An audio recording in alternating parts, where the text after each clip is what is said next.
Hi friends, ജാങ്സ് എന്ന YouTube ചാനലിലേക്ക് ഏവർക്ക് സ്വാഗതം. ഇന്ന് ഞാൻ നിങ്ങളെ പരിചയപ്പെടുത്തുന്ന ഒരു യാത്രയ്ക്ക് പോയ ഒരു അനുഭവമാണ്. ബസ്സിൽ സ്ലീപ്പർ ബസ്സിൽ യാത്ര നടത്തി. പറയാതെ വയ്യ, നല്ല അടിപൊളി ഫെസിലിറ്റി, അതേപോലെ നീറ്റ്. നമ്മളെ കേരള ബസ്സല്ല എന്ന് മാത്രം കണ്ടില്ലേ. ഉൾഭാഗം കൊടുക്കുക, ബെഡ്ഷീറ്റ് ഒക്കെ ഇരിക്കുന്നുണ്ടോ. AC ബസ്സാണ്, അതുകൊണ്ട് തണുത്ത് കഴിഞ്ഞാലും ഈ കാണുന്നത് രണ്ടുപേർക്ക് പുറത്ത് കിടക്കാൻ പറ്റിയൊരു റേക്കാണ്. ആ ഒരൊറ്റ റാക്കിൽ കിടക്കാം. ഇത് കണ്ട് ഫ്രണ്ട് ഇഞ്ചൻ ക്യാബിനാണ്. ഇവിടുന്ന് അങ്ങോട്ട് സ്വർഗ രാജ്യം പോലെ കസ്റ്റമേഴ്സിൻ്റെ ലോകമാണ്, യാത്രക്കാരുടെ ഒരു ലോകമാണ് സ്വർഗരാജ്യം എന്ന് പറഞ്ഞാൽ.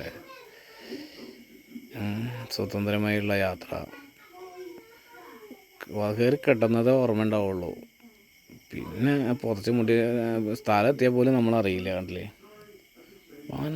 വളരെ നീറ്റാണ്. കണ്ടില്ലേ, അവിടെ അടിയിലേക്ക് കാണുന്നില്ല, അവിടെ 2 പേർക്ക് കിടക്കാം ഒരു ഇതിൻ്റെ ഉള്ളിൽ. അതങ്ങനെ അങ്ങറ്റം വരെ കാണാം ഉണ്ട്. അതൊക്കെയാണ് ഇന്നത്തെ വിഷയം. ഞാൻ പറഞ്ഞില്ലേ, ഇഞ്ചൻ ക്യാബിൻ്റെ ഡോറാണ് കാണുന്നത്. Thank you for watching.